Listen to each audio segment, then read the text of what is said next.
first thing, of course, we have to develop that with our own present life mother, and then develop the same attitude, same view to rest of the other sentient beings. So you can start with closer one, could be father, could be brother, sister, could be your husband, wife, children, friends. Then gradually you see the same value in all the loved ones, all the friends. Then second, you develop that attitude, similar attitude to all the neutral beings. Then thirdly, you develop that attitude to those people whom you regard as inconvenient people, like the enemies or those mysterious beings out there, like harmful spirits, harmful human beings, people who bring a lot of destruction to the world. Then eventually we have to develop the similar kind of heart even towards them. So we cannot live out even one single individual, one single living being, the same value that you develop to your present life's mother. If you leave behind one, then you won't able to achieve bodhicitta.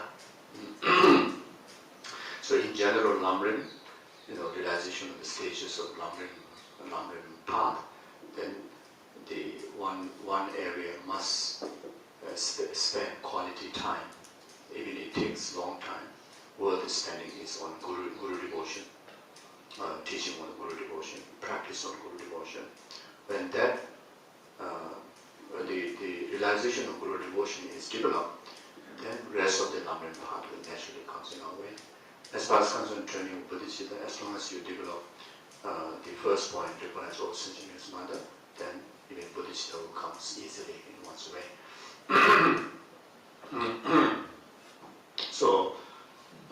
So remembering kindness, was it recognizing all sentient as mother? Here, one of the way to make sensible to this understanding is through learning karma, about karma, how karma works. After well understanding of karma, then you're able to understand the existence of life and rebirth. Then you have to get to have a full conviction about the existence of life and rebirth. Once you establish that, then it won't be so difficult to establish beginningless rebirths, endless rebirths. So here I'm saying endless rebirth. It's not necessarily mean by force of karma and delusion. Endless existence of a living being. Manifestations. But in the past, all our rebirths are by force of karma and delusion. So there's a true subject that need to study, need to analyze, and need to gain conviction in those teachings, which is on karma and rebirth. Without which, again, we won't able to establish the logical reasoning, the conviction that gain from logical reasoning, why the rest of the sentient beings, have been your mother. So, so main reason is from there.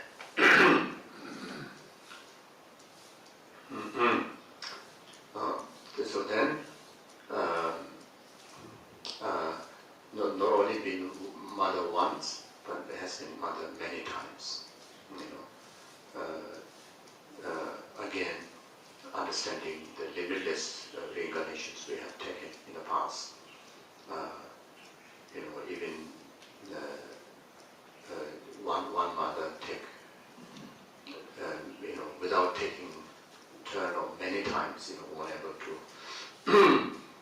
accomplish this limitless rebirth of the past. So then move to the second point, remembering their kindness.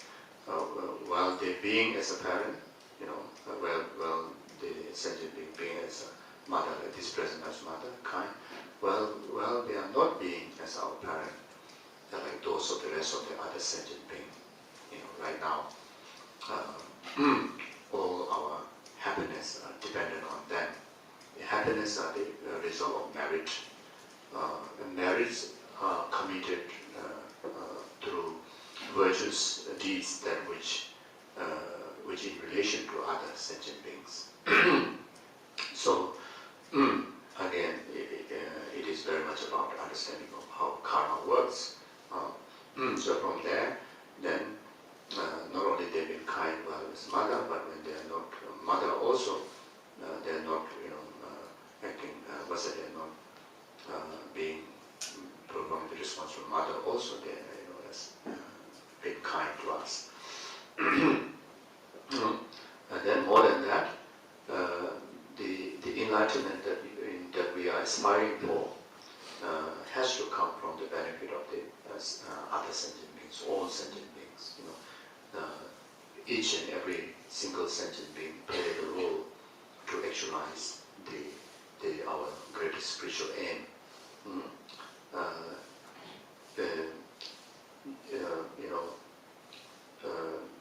That one living being not living out object of your compassion and love makes possibility of your enlightenment. So even that one person who almost left behind, and because of you include him or her, that makes possible of your enlightenment.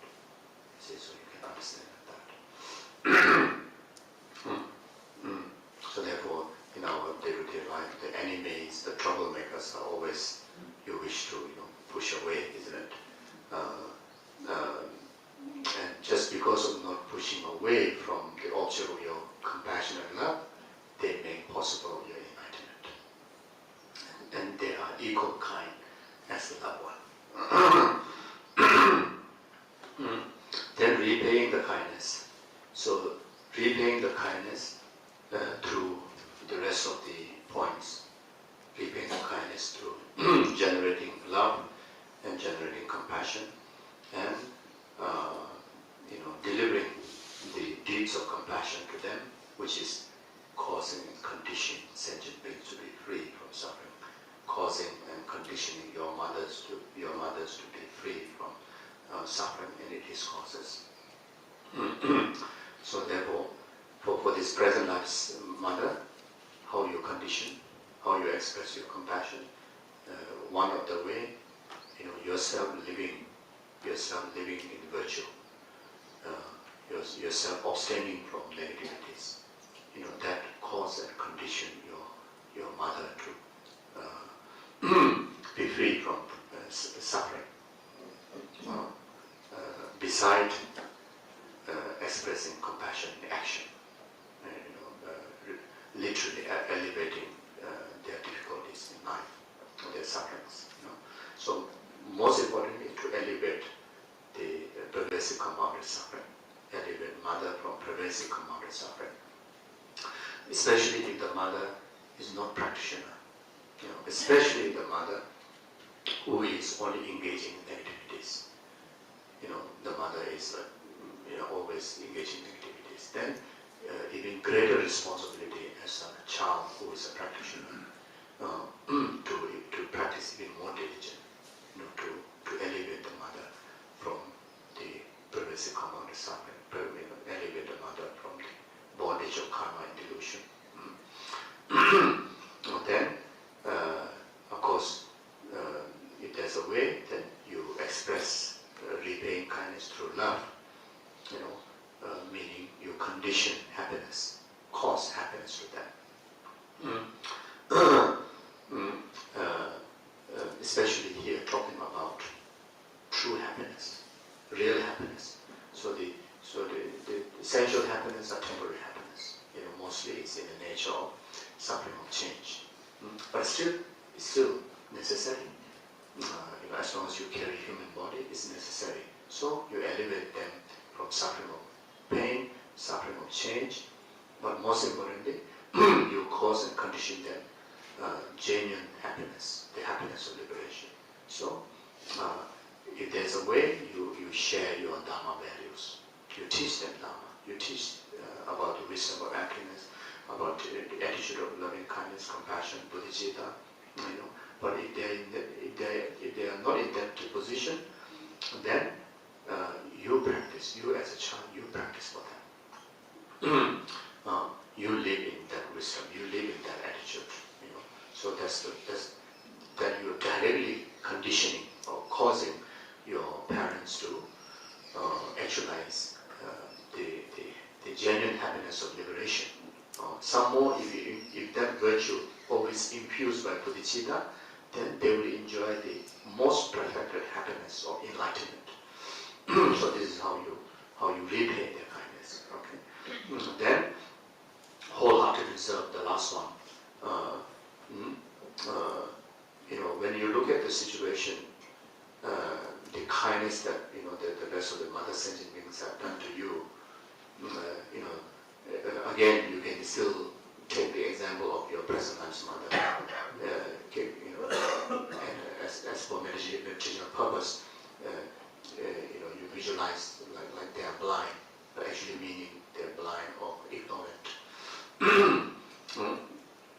And they are chained by karma, and disturbed emotion of the illusion is kind of dragging them, towards the pit of fire. And you, as a child, whom nurture you, the mother who nurture you, and you have the complete intact of limbs. You have a capability, if you wish, you can go and save the mother, but then you sit there and laugh, you sit there and watch. It becomes like that.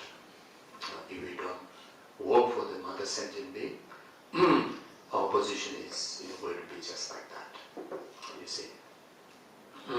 So then also from the positive perspective, you really carries so much truths that which can benefit them, like such as precision of rebirth,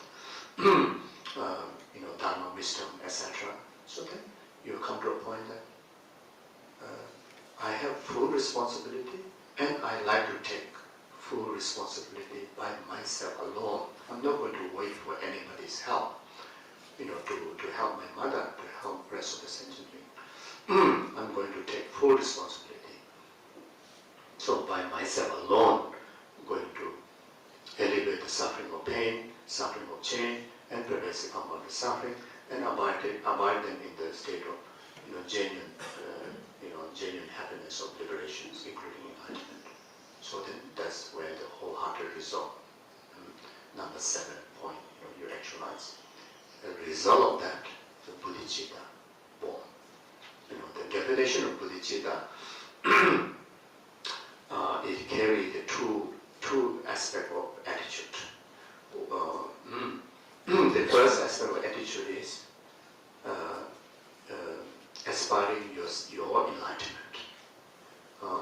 Then second aspect of attitude is that enlightenment for the purpose of rest of the numberless sentient beings' enlightenment. So you need to have two heart, two aspects of attitude in that expressions of that heart of bodhicitta. So in short, say, for the benefit of numberless sentient beings' enlightenment, I must achieve state of full enlightenment. And that is the definition of bodhicitta.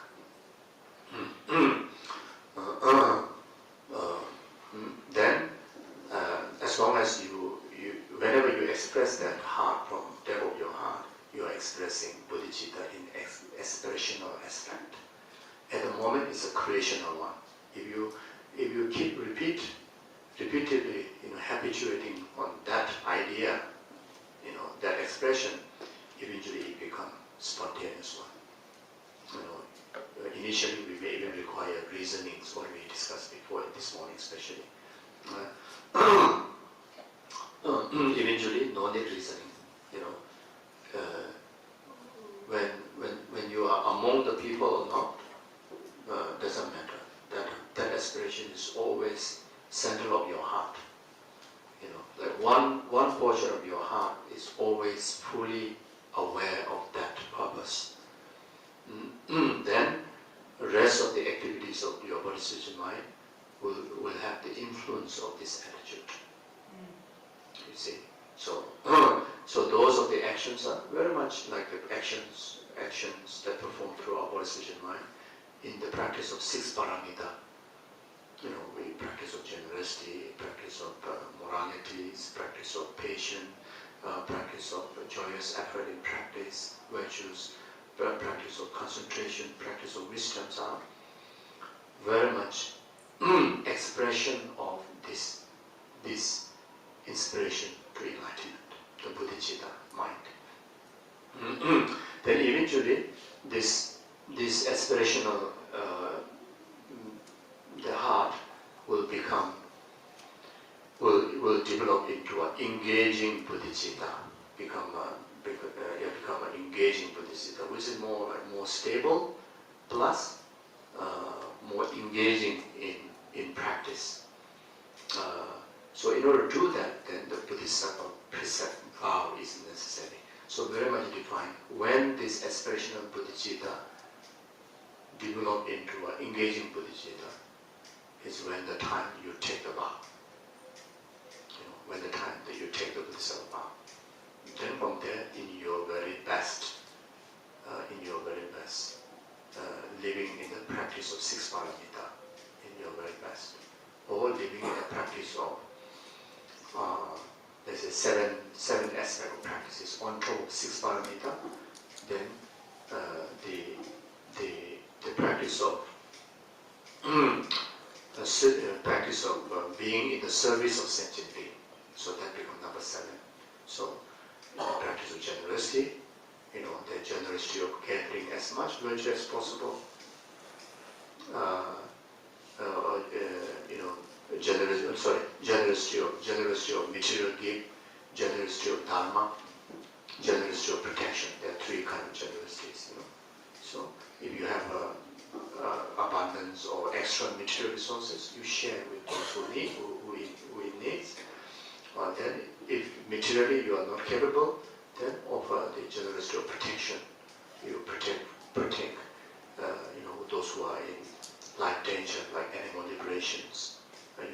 You protect, you know, people from getting into danger, like you know, drugs, weapons, fighting, etc., etc. Or protect them from committing wrongdoings, you know, crimes, or wrongdoings of the 10 non-virtues, etc. So you try your very best. Then generosity of offering service to the humanity, to the sentient being, in your best capability.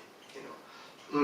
Then morality of abstaining negativities. You know, try your very best to abstain from any negativities like 10 non-virtues, etc. Morality of gathering virtues, even how tiny virtue they may be, you accumulate them. How tiny negativities out there, abstain them. You know, by understanding the karma. You know, even how tiny, it carries the multiplying. So yes, it's a tiny virtue, but then it will increase to a huge virtue. This will be so beneficial, greatly. How tiny negativities, if you don't abstain, it will also grow huge. You know, like such an example, if you kill one mosquito, yes, this is a great training here. You know, there's so much mosquito. So if you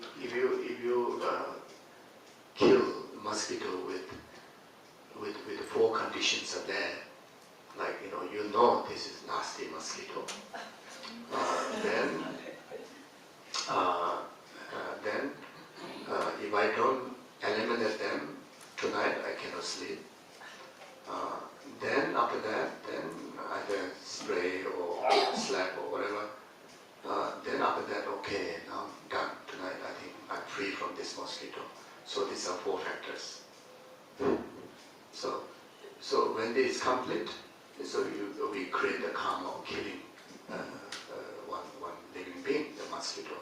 And this we may think is very tiny, and we didn't purify them, or we didn't abstain committing that karma, then about 15 days time, if you didn't purify, the intensity, the magnitude of the negative karma is equal as killing one human being.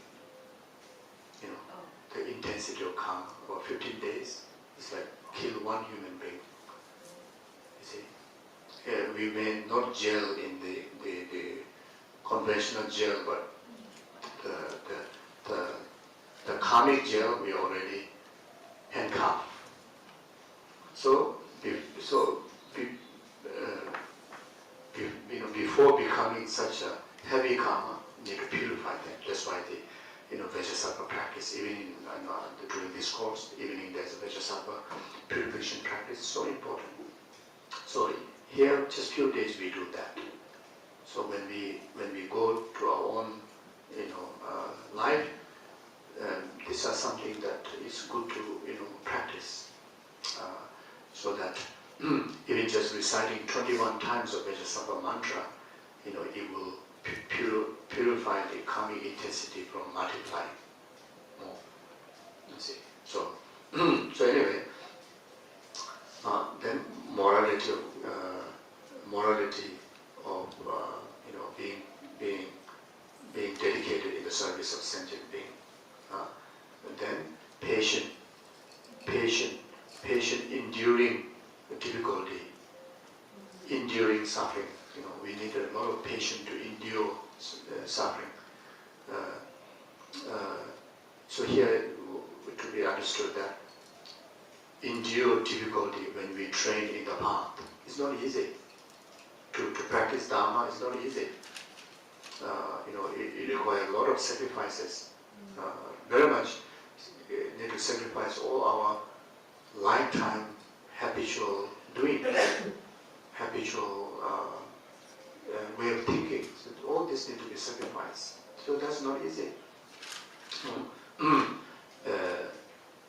Then the environment where we practice Dharma, not necessarily comfortable. Physically not comfortable. If you go to a cave, not comfortable. If you go to retreat hut, also not comfortable.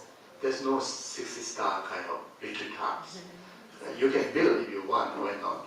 But not yet. So most of the places where you go to practice is physically is less comfort than your holy environment. So if you don't have the patient enduring hardship, then easily can give up. You see. So especially here in relation to bodhicitta practice, you need to have this enduring heart that even it takes 3 countless eons or 100 countless eons to develop bodhicitta, also I won't give up. Even it takes countless eons to even to feel the taste of bodhicitta, also I won't give up. Even whole world come to blame me or discard from the society because of you practice bodhicitta, also I won't give up to practice, to develop bodhicitta. Even whole world, not appreciate your compassion. Rather they misunderstand. Whole world misunderstand of you being compassionate. I won't give up. Practicing compassion. That's enduring. So practicing compassion is not easy. Practicing anger is easy. Today's time come to a position that it is so difficult people to receive compassion. It's especially in a very kind of the new world aspect. If you want to help someone, I would say maybe someone is old, so you want to help carry the luggage. It's not easy. to perform that practice. If you go to supermarkets, it's someone going on the wheelchair and is still carrying so much grocery, and you want to go to help, that's not easy. It's much more easier to shout, express anger, than to go and offer a helping hand. It's not easy. In Australia, in Blue Mountain, me and one another monk, so we went for bushwalk. So I think that's called Wen Waterfall or something like that. So near the waterfall there are two couple, quite elderly couple. They climb to the rock, and the husband sleep. Huge fall, and the head stuck in there's a narrow two rock like that. He's still moving, but still screaming at the same time. So of course the instinct is like, there's not many people also, and there are quite some people, they are looking at it. So just naturally the two of us try to go and pull this guy, because eventually going to drown also. And the wife screamed at us and said, "Don't touch." So first thing asked to show the certificate, the first aid or something like that, certificate. Then I definitely don't have certificate. so before I go and earn the certificate, so we'll be trouble. So he said, "Don't touch." And if I happen to touch, I think I may get into big trouble. Big trouble. So like that. There's a lot of reasons, why, it's necessary. The professionalism is necessary, but at the same time, there are a lot of area, it limits to express care, concern, you see. So anyway, yes, like that. So here it's very tough, isn't it? Even whole world against you go and if the wife say don't touch, I say no, I want to practice compassion, I go and touch, I get into big trouble. Isn't it? So how? But just now I said, even whole world against you, you will not give up expressing compassion. But then again here, then physically, yes, of course you respect that, but then right there you don't get offended. Rather your heart, you do whatever you can, without crossing that border. So at least, just give an example. So two of us, we say, okay, we go far away, then we start to practice medicine Buddha for this guy. So hopefully some rescue will come, and maybe the wife is so frightened. So I think she's like, how to say, it's it's very frightened. So anyway, someone have to call emergency, then helicopter can then rescue. Anyway, so when you practice compassion Buddhism, you see, physically if it's harmful to you, you have to distance. Then you need to use wisdom. You need to distance. That's why if you are practicing compassion here with the mosquitoes, you make sure you stay under the net. That's using wisdom. You see, now I'm practicing compassion, let mosquito come and eat. If you're able to, best. Kyabje Lama Sogarambaji used to do that, Kyabje Lama Sogarambaji comes here, he literally come out and put all this cloth away and let the mosquitoes to have his blood. So, but then again, Rinpoche is Rinpoche, yeah? So, for me, no way. I'm already struggling with a few of them for a few times already. Okay, so anyway, that's why sometimes I ask questions. So if you need to practice compassion, that someone not really chasing you with the weapons, then how should I do? I should face that. He said, no, you should run away as much as possible, you know. So the wisdom, and that's why I always need to combine. Then what is that? Patient of enduring suffering.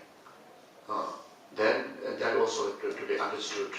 Whatever suffering comes in our way, interpret in the practice of compassion or bodhicitta, which is the essence practice of that is Tonglen practice, practice of taking and giving. So wherever suffering comes in your way, you understand, you can meditate, especially if you have a strong concentration, the practice can be so effective. If not, at least exercise your heart to purify those limitations, and eventually you literally can able to take other suffering onto you. So at least in visualization that may this suffering be, may all other suffering ripen upon this suffering, so that may sentient beings not need to suffer. So this is one of the way. Another way is, may all the sufferings of others ripen upon me. So that me is not talking about the person, is talking about the false I, the self-grasping attitude, false I, which is the root, which is the reason why you have to experience that you need to go through suffering, and you need to experience others go through suffering because of unpurified mind, isn't it? So in order to do that, then take this opportunity of taking others' suffering, which carry the element of compassion, altruism, which is the antidote, to ripen upon the self-grasping attitude, self-cherishing attitude and self-grasping ignorance. If you want to do visualization, you can visualize something kind of dark, kind of, very concrete, somewhere around your heart chakra level like this. When we get so stressed, then you feel there's something kind of like a very steep, dark energy, it's like stopping here at the chest. So that kind of idea. And that you label as this is this self-grasping attitude, self-cherishing attitude, self-grasping ignorance. So then the diseases comes in the form of if those diseases, the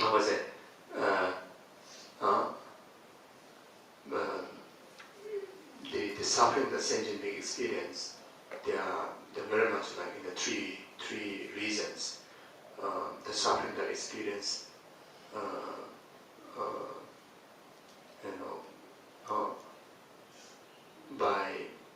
by the harm of karma, by the harm of spirits,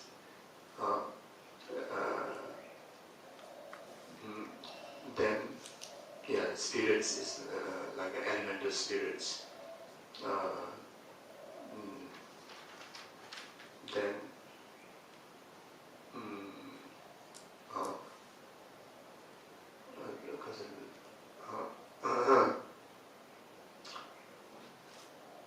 Then like nagas, landlords, there's so many spirits in the form of animals, spirit in the formless beings, in the preta kind of beings. Then there's certain spirit that in relation to elements, like space, fire, water, earth, etc. Then there's certain the inconvenience that sentient beings experience, some due to that, and certain inconvenience they experience due to karma, past karmic imprint. Excuse me.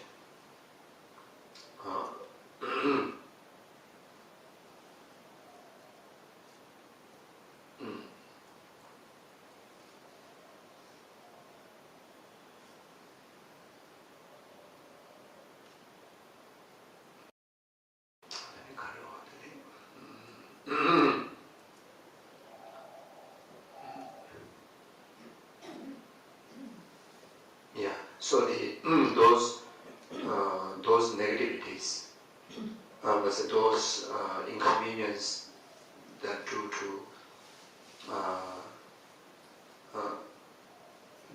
the spirits or charm, there's in this superstitiousness, then in the form of like a black scorpion, coming, then ripen onto that self-cherishing and self-grasping ignorance. At the moment it ripened there, then the sentient being, purified those inconvenience. And whatever suffering that oneself going through, also due to those spirit harm, and that is the antidote that you have just actualized through this practice. Then if it is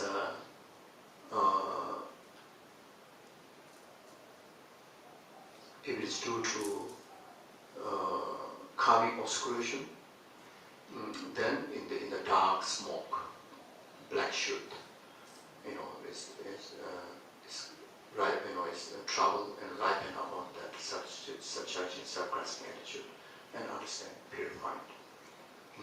Then your experiences, your problem also is due to karmic consequences. Then you have to purify. Then if those inconvenience caused by like poisons, pollutions, medicines, etc., then in the form of blood and pus, then ripen upon that self-grasping ignorance, self-judging attitude, then that helps to purify. So very much any form of inconvenience that we experience, especially to do with mental and physical health, very much of these three reasons. So through this Tonglen practice, then you purify that. So that's what he means.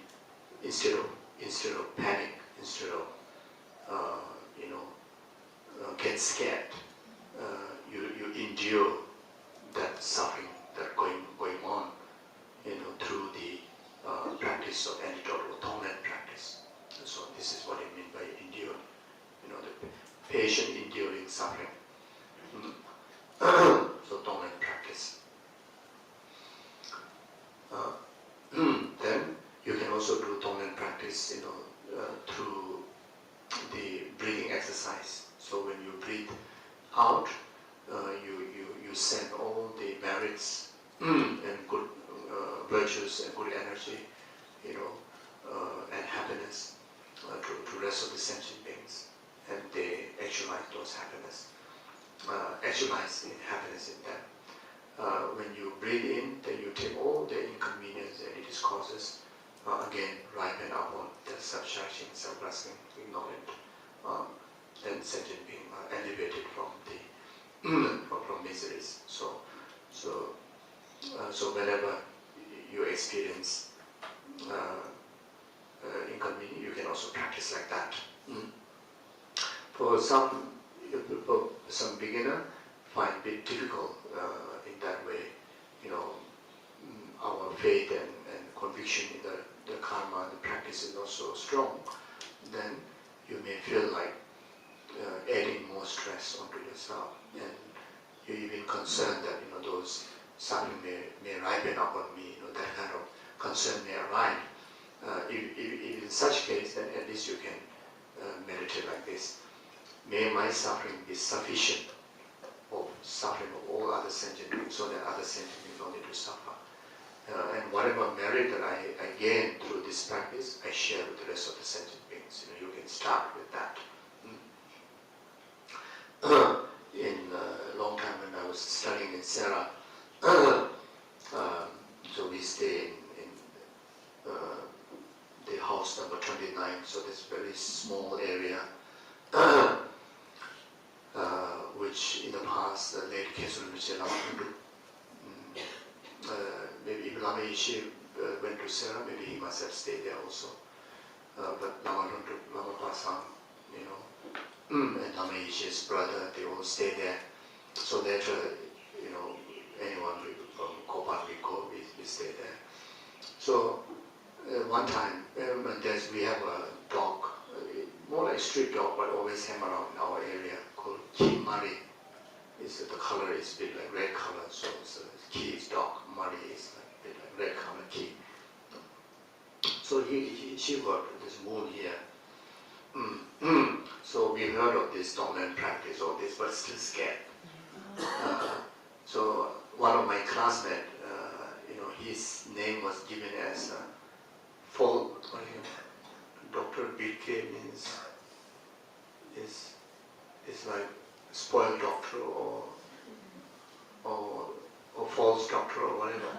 But he always, he's very compassionate. So he go and get all those medical things, trying to treat the dog. So then since then he got this name called the false doctor or whatever. But he tried his very best. No, I'm not there to do that. So I try to apply this Tonglen practice and try to take this, looking at the dog, it's so scary. So you feel like, this is definitely going to happen upon me. I'm going to have a wound somewhere here, on the market. It's quite scary. It even disturb the sleep at night.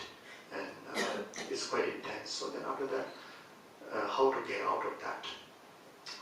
But I still want to do something. So then I went to seek one of my philosophy teacher, Kesu Nosansei, and he says he's happy what I'm trying to do, but then he said you start with thinking like this.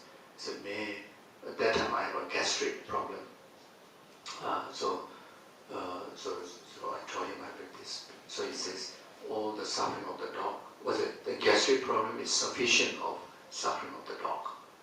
So the dog no need to suffer, So train like that, gradually. Then eventually you'll come to a point that you have to do the actual Tonglen practice. So just an example. So enduring. Then enduring, have patience in gathering virtue. You see, so it's not easy. You need a lot of endurance to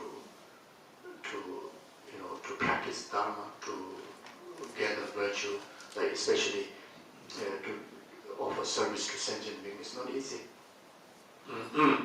Receive help is easy, but offer service is not easy. You really need so much merit, to be able to do that. So you need that heart of patience. Then the third one is patience in being in the service of sentient beings' well-being.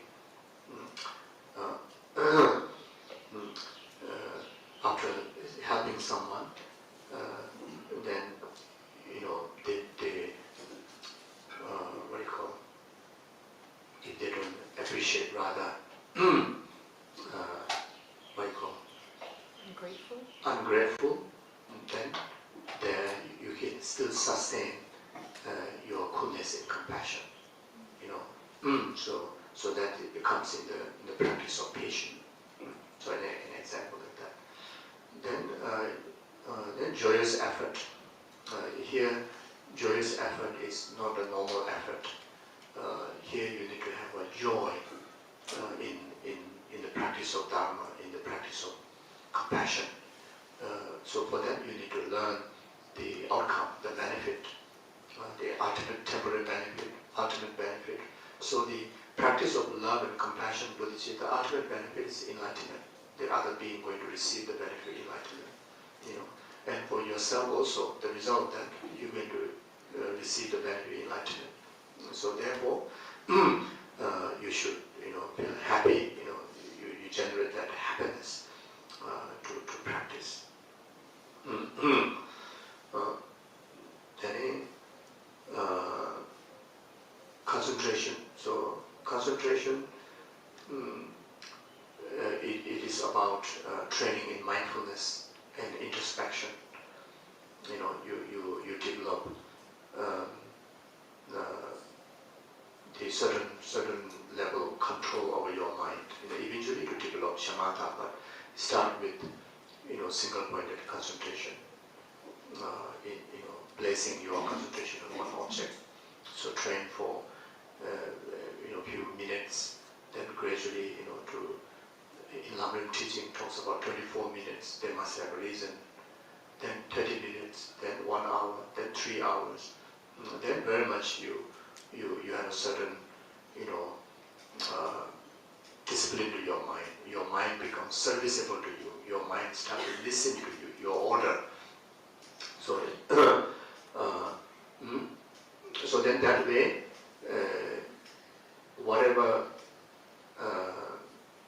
the energy that you dedicate, which is to dedicate it in the service of sentient being, become very steady, sustainable. If you don't have the serviceable mind, you may do emotionally, you may do great things, but then you may give up easily also. And even you do, but at the end, there's no joy doing it. So where the joy comes from is when you have a serviceable mind. When you have a serviceable mind in a higher level, you not only mentally you enjoy the peace and happiness, but physically also you experience fluency, mental and physical fluency, joy that you experience. You see, like whenever you are in the service of others, you never get tired. Physically also you become very, very strong. And mentally, no question about that. So the concentration, single-point concentration, is not just about quiet your mind. That's a very limited purpose. The ultimate purpose, one is to have this basis of bringing sustainable virtuous engagement in your path. Then another benefit, another purpose is to actualize special insight, like that. Then when wisdom is about wisdom soundlessness or wisdom emptiness, ultimately is to destroy the ego, to destroy confusion, to destroy wrong views, to destroy hallucinations, ultimately to destroy superstitiousness. All the conceptual minds are superstitious minds. Until we are free from that, we won't be able to see the ultimate reality in existence. As long as you don't see ultimate reality, there's no path. There's no antidote. To overcome all the defilements. So, and also when you have wisdom, then you engage in all the earlier 5 paramita practices without any self-gain expectations. Everything becomes natural. Everything becomes selfless. Everything becomes genuine in the service of others. You see, because you lose your grasping. You see, whenever there's element of emptiness, then there's no room for self-grasping purpose. There's no room to fit the self-grasping ego and self-cherishing centered attachment. There's no room for that. You see. So now, when you practice the 6 paramita, you practice. Whenever you practice one, should have all the rest of the element. And this is how we have to come to a stage that we have to do that. So when you practice generosity, they need to have an element of morality, patience, joyous effort, concentration, wisdom. When you practice wisdom, you need to have the element of all the earlier 5. And this is how the Bodhisattva, the practitioner of the Bodhisattva's path would train like that. And eventually when you get perfected, the state of perfection of the 6th perfection or 6 paramita is a state of path of normal learning, Buddhahood. You see. So, so then the number 7 is the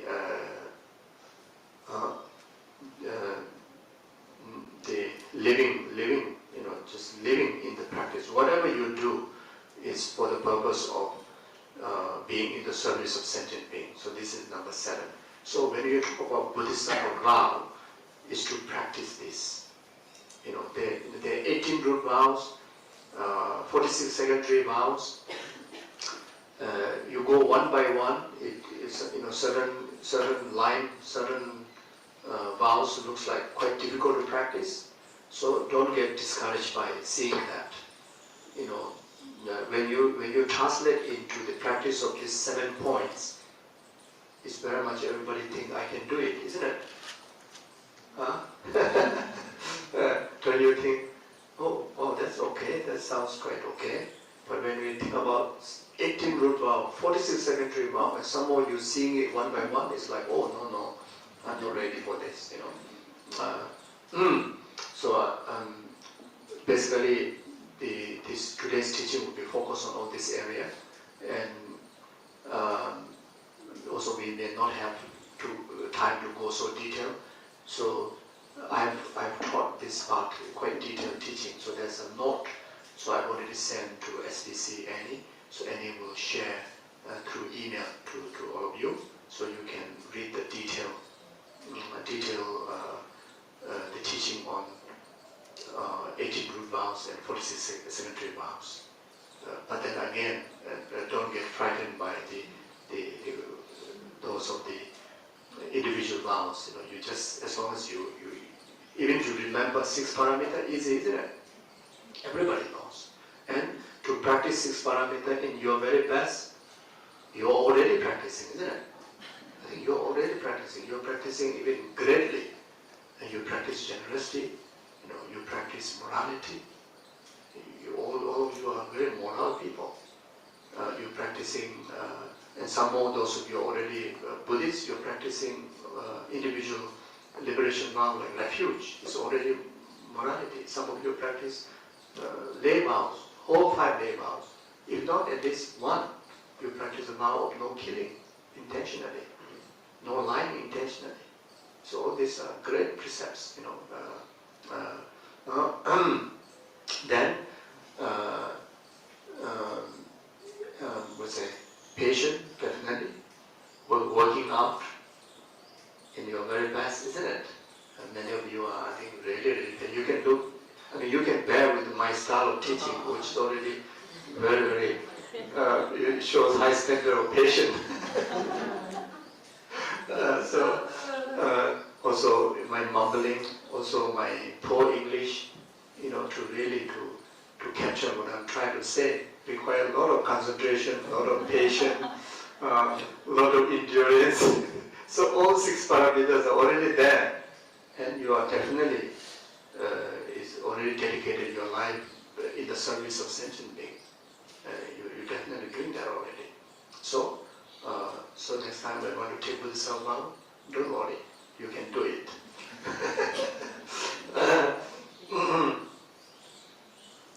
Yes. Okay. Then yes. But then if you train through the 4-point exchange with others, first point is to neutralize the 3 partial attitude.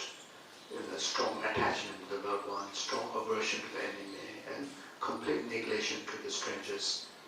First you balance that. The way to do that very much lead by the practice of the immeasurable love and immeasurable compassion or immeasurable equanimity. So, which I briefly discussed yesterday. So this true attitude, immeasurable love and immeasurable equanimity will help to neutralize the 3 partial attitude.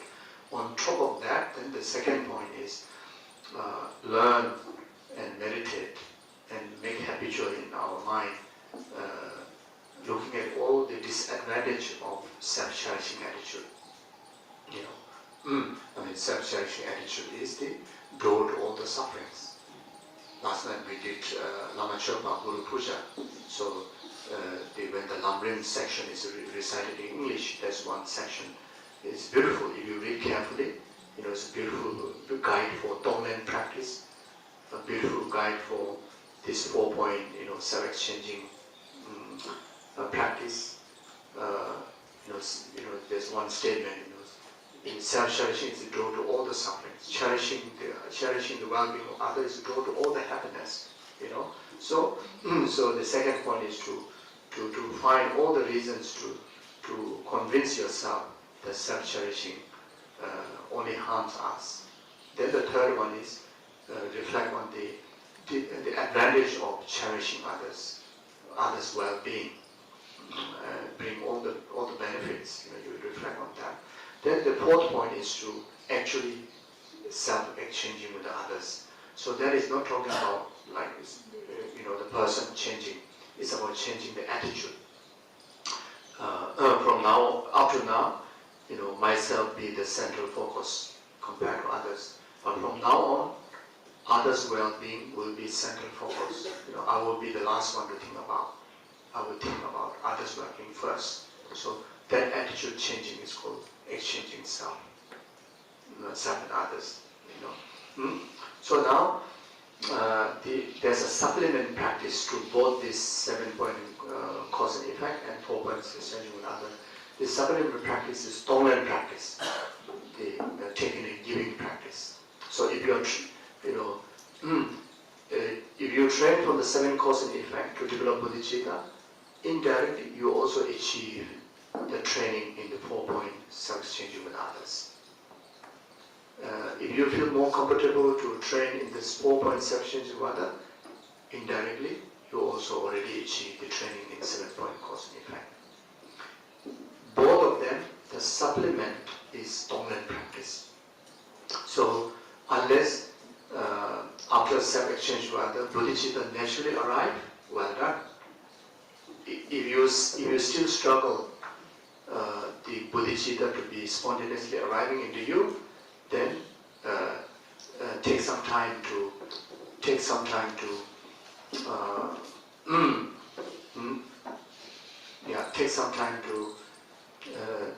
exercise in Tonglen practice, through breathing or through visualizations, as I mentioned before, and that will condition meritorious resources to result this number 7 bodhicitta. So now Lama Tsongkhapa have a unique practice suggested to combine these two together, especially as a beginner, would be very beneficial combined together. So if you want to take Lama Tsongkhapa's advice, then of course initially you balance your 3 partial attitude with immeasurable love and immeasurable equanimity. Then after that, you start with the 7 cause and effect from number 1 to number 5. Then after number 5, you jump to the 4-point training, 4-point self-exchanging points. You meditate, you develop the 4-point. After complete the 4-point, you jump back to the number 6, the wholehearted resolve. So take some time to exercise your heart in wholehearted resolve. Then after that, if bodhicitta is not arrived immediate after the wholehearted resolve is actualized, then you adopt this supplementary training on Tonglen practice. So you exercise Tonglen practice for some time. Then that will result the bodhicitta as a result, like that.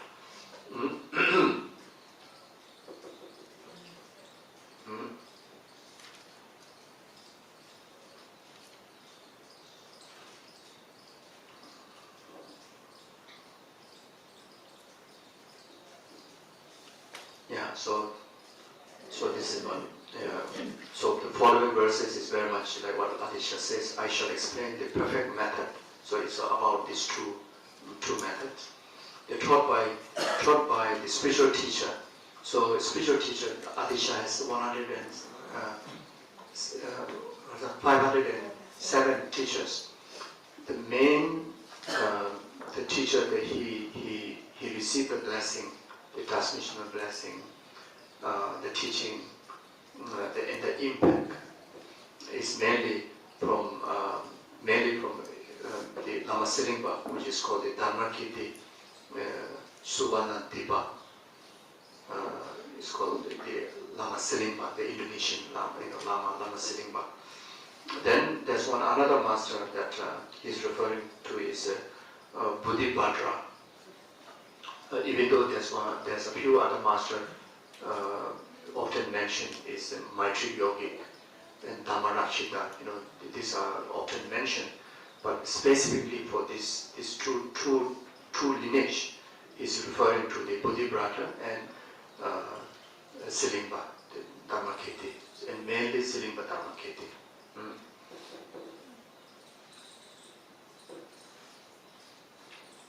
Then verse 7. So verse 7 to verse 18 is very much focused on the aspiring bodhicitta.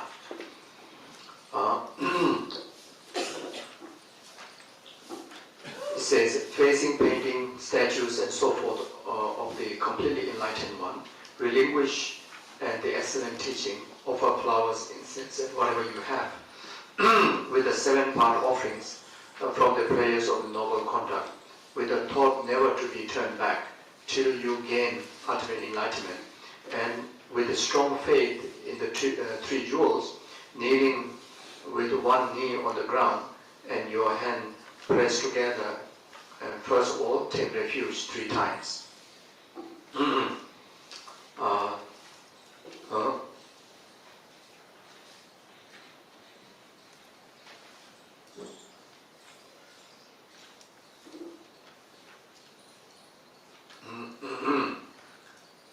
Yeah, so here it's talking about very much preparing to take the aspiring Bodhisattva precepts. So first need to organize altar of the holy object of the refuge, such as statue, sculpture, stupa, and so forth. Or at least the statue or picture of enlightened one, the Shakyamuni Buddha. Then so you say the statue of the enlightened one, Buddha, the relinquished and excellent teaching is the Dharma teaching, the text. Then and so forth, also can understand it like stupas or the gurus' pictures, whatever Buddhas and Bodhisattvas images that you can actualize physically, do so. If not, you actualize that in your visualization. Then after that, you have to you make it possible. Then you offer, you arrange beautiful offerings, like such as 7 offerings or 8 offerings, like water, a flower, incense, perfume, music, and the food. There's 7 or the 8 offerings you can offer, or otherwise make beautiful flower offerings, beautiful water offerings. It doesn't matter just one bowl or hundreds of bowls. You can arrange as many offerings as possible. Food offerings, etc., etc. Then with the 7 part offering, which from the prayers of noble conduct. So prayers of noble conduct, which is also called as the kings of prayer, that you can find in the 8 great prayers in the prayer text. This is composed by Shakyamuni Buddha himself. It's one of the most powerful prayers, So there, the initial stage, there's verses of 7 limbs practice. So 7 limbs. The first one is the limbs of offering. Second one is the limbs of purification. Then the third one is the limbs of rejoicing.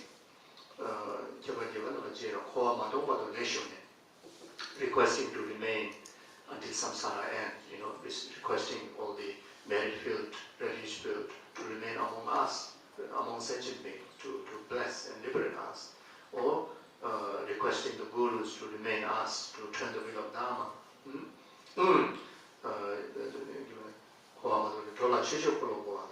Then requesting to turn the wheel of Dharma. If it's a holy object like the statues and stupas and the sculpture, then always inspire to to engage in Dharma learning, Dharma practices. If it's a guru, then always remain there to reveal the Dharma teaching. Then the number 7 is the limbs of dedication. So whatever merit you accumulate, even the purpose of generating, taking the Buddhist vow, generating bodhicitta, pursuing enlightenment is for the benefit of numberless sentient beings' well-being. So the limbs of dedication is talking about that. Then after with a strong faith, then kneel down. So this will also guide you more detail on 27 when you take Buddhist vow. So it's very much talking about the ceremony of the Buddhist vow. So you kneel down and put your right knee on the floor, left knee up, put your palm together like this, with so much faith and aspiration to the triple gem and also the enlightenment. Then first you have to take refuge. Refuge serve as a basis to all the higher vows, including Buddhist vows. So on 27, the first session will offer the refuge ceremony. Then the second session for the Bodhisattva vows. So that will make up perfectly, according with the teaching.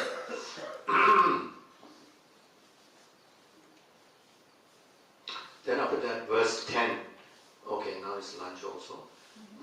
Next, beginning with the attitude of love for all living creatures, consider being excluding none, suffering in the three-bed rebirth, suffering birth, the dead, and so forth.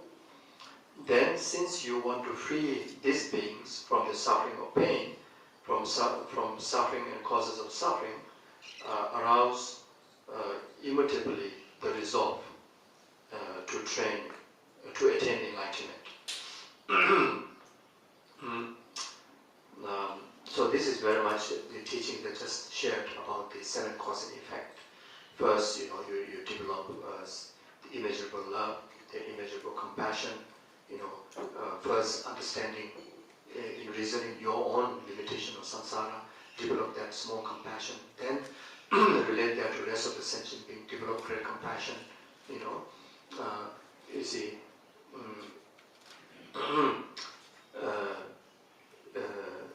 you develop immeasurable love in the reasoning that all sentient beings are equal as you aspire only happiness. Aspire only happiness. Then develop immeasurable equanimity that all sentient beings are equal, like yourself, do not wish to experience even the slightest form of suffering.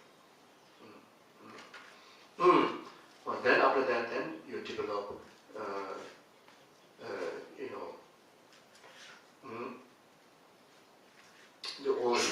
all the 6 causes from recognizing all, your present life's mother, the all sentient being as your mother, all the way up to the heart of resolve. I want to take full responsibility and by myself alone, without needing anyone's help, by myself alone. Right now, I want to commit to work for the sentient beings, to elevate from entire suffering and abide them in the state of full enlightenment. So then, you receive the Bodhisattva precepts. So this, the master Chandra Gomi, one of the Pandita, recommended that technique of seeing all living beings as our mother, remembering their kindness and wanting to repay it out of deep sense of gratitude. Then Kamalashila, the Pandita Kamalashila, point out that just as we must prepare as even surface if we wish to paint on it successfully, we first need to develop a sense of equanimity towards all living beings before we can hope to see them as our mothers and feel affection and compassion for them. So so these are the why you even before you train in actually realizing the one of the cause from the 6 causes, the love and compassion. Even the initial stage, you need to develop this immeasurable love and compassion intentionally, by reasoning, and that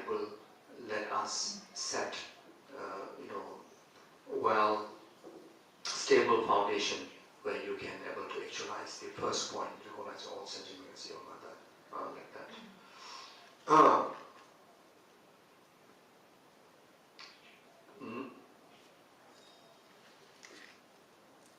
The great Khyentse Gyatso, it says, high or low, lay or ordained, men or women, whoever I look at it, apart from differences in their clothes and manner and gender, all are alike in that their lives pass in suffering.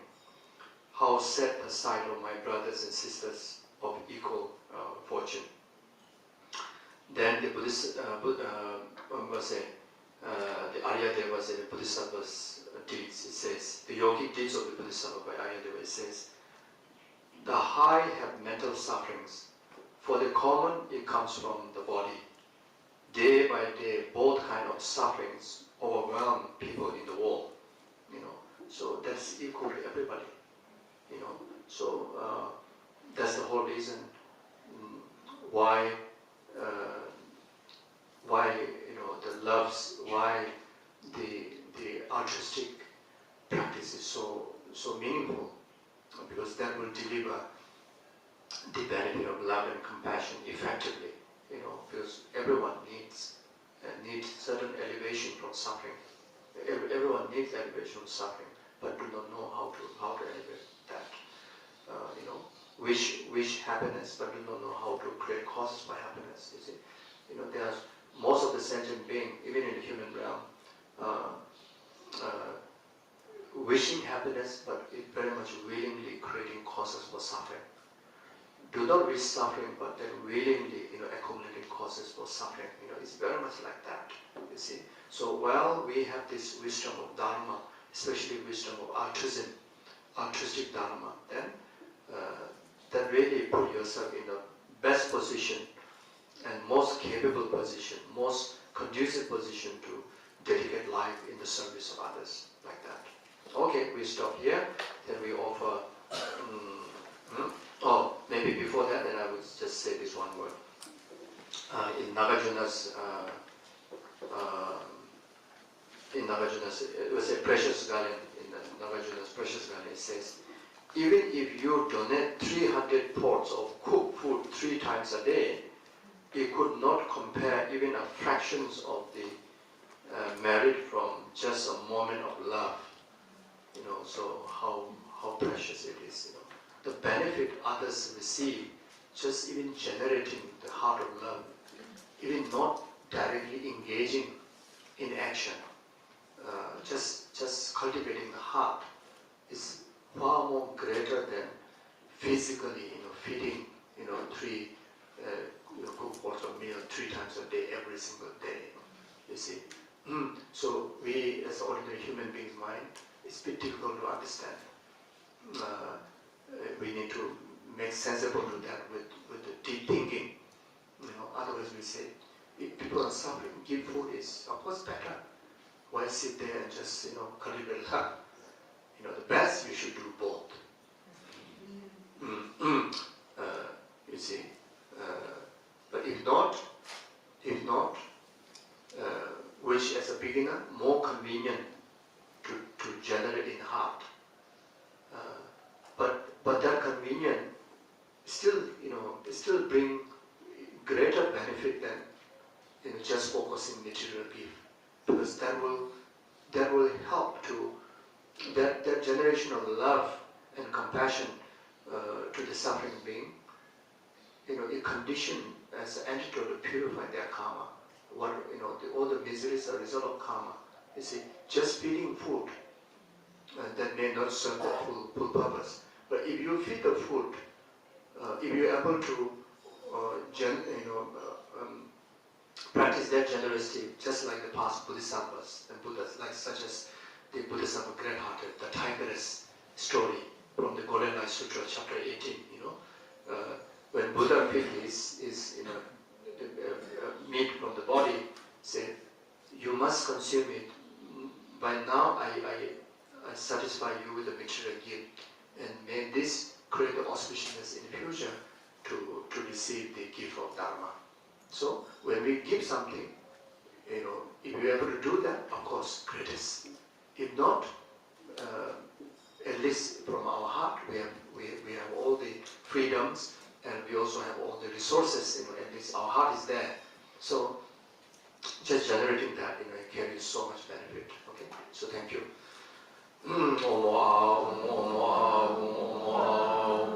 Lama Sanje Lama Che Deshe Lama Gende Kunje Chiko Lama Lama Namla Che Ba